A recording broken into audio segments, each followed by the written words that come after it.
I'm technically doing another take because my original version of this video is 40 minutes long, and I decided I'm not uploading that. I am not going to upload a 40-minute video because I just know that nobody's going to listen to this for 40 minutes. So let's see if I can cut this in half or cut it even into fourths. Lego Harry Potter is the very first Lego game that I have ever played. I missed out on playing these over the PS2 era. I don't know why I didn't play them, I just didn't. I loved these collectathon types of games growing up as a kid. I played all of the Spyro games, I played the PS2 era Spyro games. I love Ratchet & Clank, every single Ratchet & Clank game I'm a major big fan of. I even like the Jak and Daxter games, the Sly Cooper games, all of that stuff, man. I love that type of game. It's very casual, it's very calming. And this one especially was a very satisfying game. I miss games like this, and I know this franchise kind of starts to get into that direction going forward. Sometime in the mid-2010s, they started to add a bunch of DLC packs, DLC characters, and all that other stuff, and I kind of disagree with that stuff. I like it when a game has everything that the game offers in your initial purchase of the game. When you buy the game, everything's in here. Everything. Everything that you're going to unlock is everything that's going to be in this game. They're not going to snuff you, smudge you, whatever. They're not going to add any future content that you got to add and buy another time and add it into here. No, everything is in here. Everything. And I love games that do this. I played the heck out of this until I 100%ed it. I picked up Voldemort, I got 200 gold bricks, I got all that stuff, and it was so satisfying to play this game my way. It wasn't super challenging, it wasn't piss easy, it was just fun. I love fun games, man. And I had at least 20 minutes of my previous video talking about some of the gripes. I'm going to condense that into a handful of them. Because if you've played these games, you know the pros. You know all the pros. These are very satisfying games to play. They're very enjoying, and the only gripes I have are just some quality of life improvements and things that could make the game more engaging with the cast of characters. There's 167 character tokens in this. 3 characters automatically unlocked: Harry, Ron, and Hermione, and each character has varying degrees of uniqueness about them, and most of them are copy and paste, and that's one of my gripes. There's a bunch of copy and paste characters that you can kind of fit into a series like this. Let me make a few bullet points. Bullet point 1, Muggle characters. The Muggle characters include the Dursleys, the Milkman character, the train operator character. There's a bunch of these types of characters who are called Muggles. They cannot use magic. They cannot, open doors. They cannot use the strength ability. They have no purpose whatsoever. They are only there to be there. You can unlock them if you want to play as them in free mode or with the Polyjuice Potion. They don't really contribute to the game. And there's quite a few of them. I think there's at least 10 of these types of Muggle characters, and they serve very little purpose. Now, the sequel, years 5 through 7, improves on the Muggles somewhat, at least a couple of them. The Dudley Dursley character now has strength. The strength ability is what you can use to push through strong doors and things, that pull levers and stuff that normal characters cannot do because they're just not strong enough. And that helps to serve puzzles and stuff like that. So at least that justifies the existence of some of these characters so that they could do these things. Because if you just have the Muggle that can't do anything, then they're just there to look pretty. They're just there to just be there, I guess.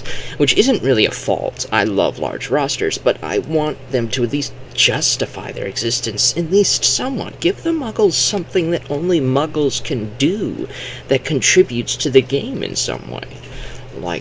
In the sequel, years 5 through 7, they have the Arthur Weasley character who can interact with Muggle contraptions, and he can, like, use engineering and fix things up and all that stuff.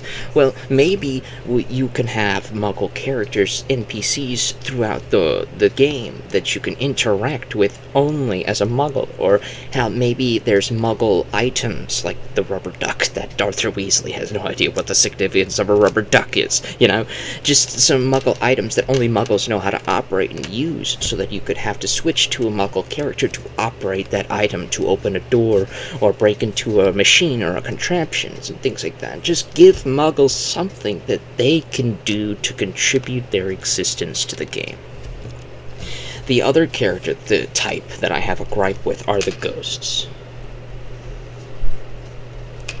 The ghosts are fairly numerous. There's the main four for the big four houses, the Black Baron, the Nearly Headless Nick, the Grey Lady, and the Fat Friar.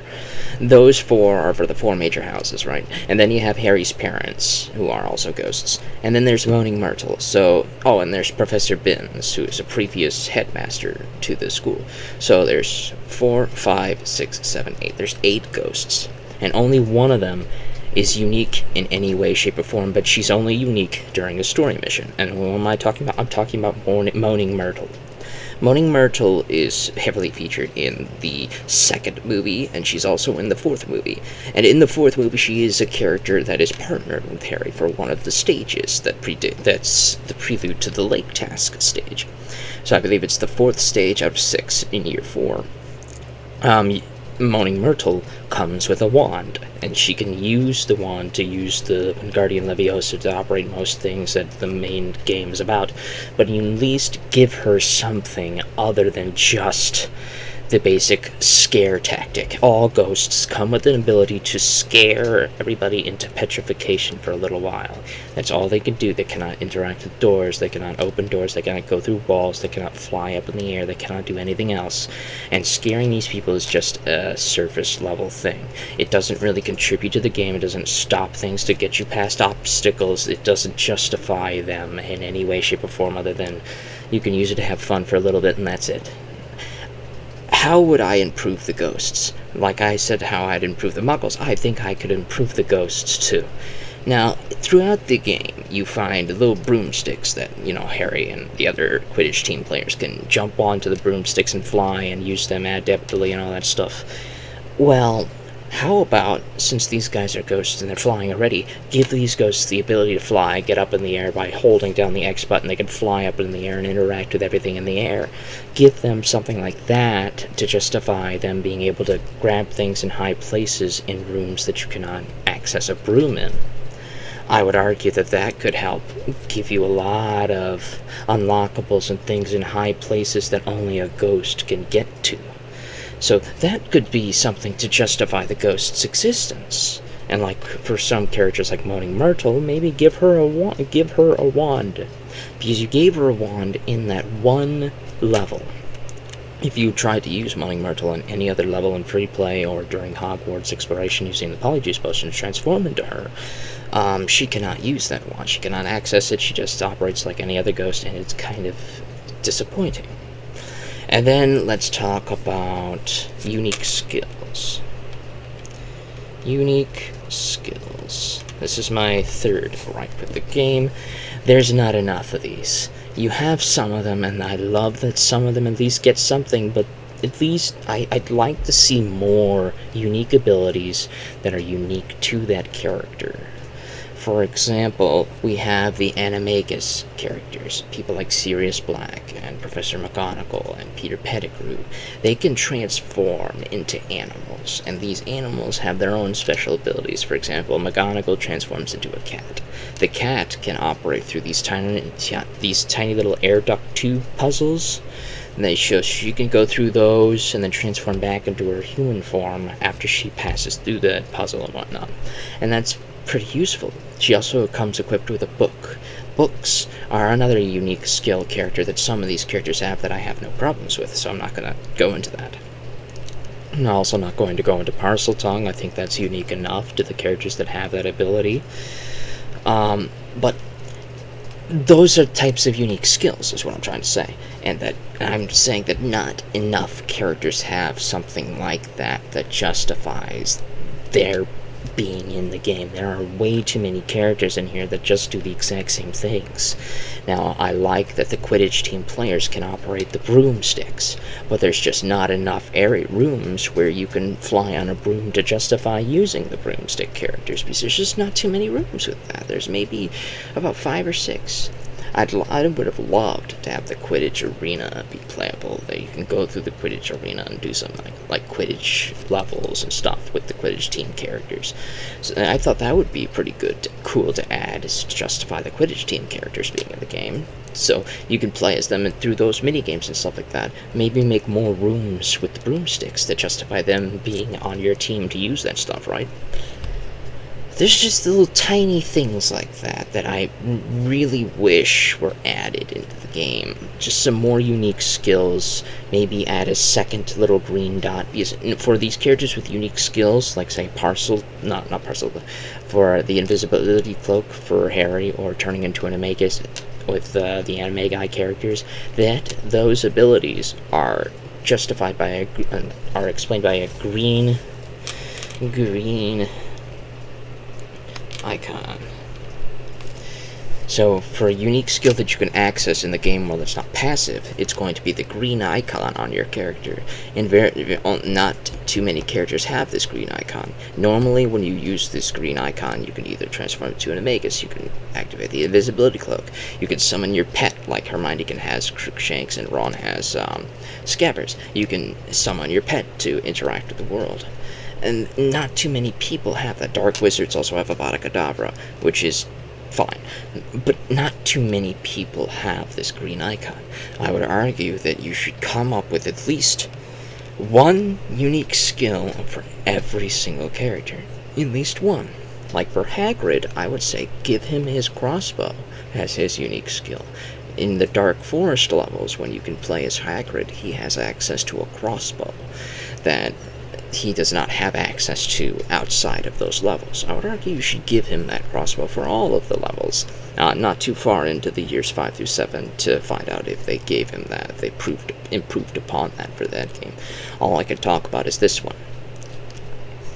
And then now let's talk about my fourth gripe. Fourth gripe is going to be Voldemort. To unlock Voldemort that appears at the end of year 4, you have to essentially get 100% game completion, all 200 gold bricks, save all the students' apparel, get all of the story missions completely completed. You have to do everything in the game, essentially, all the bonus levels, all of it. You have to do everything in this game in order to unlock the bonus level where you can play as Voldemort on a certain prequel level where he is attacking London before he attacks Harry's parents and attacks Harry as a baby. The Voldemort character is disappointing for how much you have to do to unlock him. Voldemort's skill set, his move set, all of his abilities are just like all the other Dark Wizards that you can unlock. The earliest one that I unlocked was Tom Riddle, who appears in the Basilisk level of year 2. You can unlock him pretty easily, and all of Tom Riddle's abilities are shared by Voldemort, and they're all shared by Lucius Malfoy, they're all shared by Barty Crouch Jr., they're all shared the same abilities.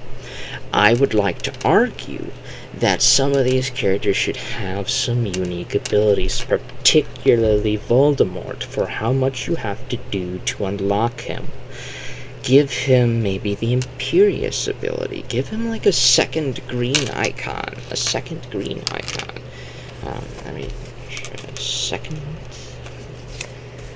Give him, like I argue for unique skills, some people should have 2 of them sometimes. I would argue that you should give Voldemort 2 green abilities. The first one is Avada Kedavra. The second one you should give him is the Imperious Curse. Because there are 3 unforgivable curses that you have. We have Crucio, which all the Dark Wizards have access to. We have Avada Kedavra, which all of the Dark Wizards have access to, and then there's Imperious Curse, which none of the Dark Wizards have access to. I would like to argue that Voldemort should have access to the Imperious Curse. Maybe have like 1 or 2 little areas throughout the open world or in a free mode level that have a character that you cannot get past. You can't use the invisibility cloak to get past them, nothing.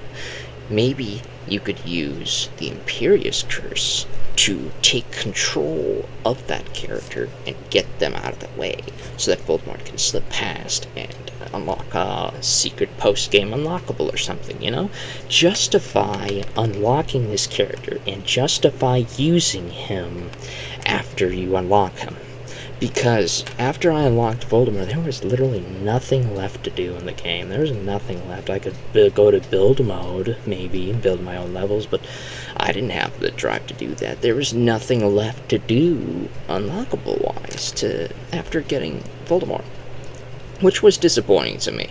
But that's just a personal gripe of mine. I'm going to go up... no. I'll leave it at 4. I thought I'd have 5 gripes, but no, I just have 4. I want the Muggles to be improved. Give them something that only Muggles can do. I want the ghosts to be improved. Give the ghosts something that they can interact with the world to do. Maybe go through certain walls that only a ghost could go through to interact with something behind it to do an unlockable or something. Actually, yeah, I changed my mind. I'm going to have a 5th one here. I have 4 minutes left here. So, let's talk about Reducto and Dark Magic. I feel that too much of the game's unlockables are set behind 2 things, the Reducto spell and the Dark Magic ability. Both of these are acquired in Year 4. Well, technically you only acquire Reducto in Year 4, but using Reducto you can unlock some Dark Magic characters. But most of the game, most of the character tokens, the gold bricks, the house crests, all of this stuff, most of it is locked behind Reducto and Dark Magic obstacles. I would argue that maybe you should vary it up a little bit more. Vary it up, maybe, for example, have some of the unlockables that were only unlockable behind these 2, make some of them unlockable to a Muggle obstacle that only a Muggle can unlock. Have some of these unlockables barred off to only something a ghost could have access to. You know, jazz it up, vary it up just a little bit, because I can only think of ways to improve this game, because you could do far worse, but as it stands, I would give this game a 9 out of 10. If you added some of this stuff in, I would give it a 10 out of 10.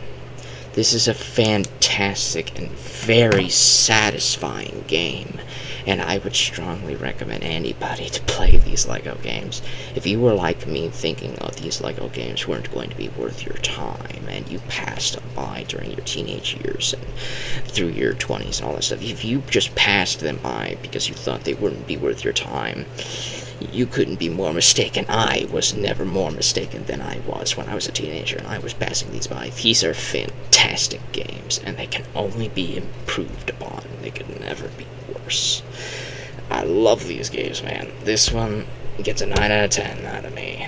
With this, if you ever added these for quality of life improvements in a future Harry Potter LEGO game, you'd get a 10 out of 10 from me, man. You get a 10 out of 10. Be imaginative, everybody.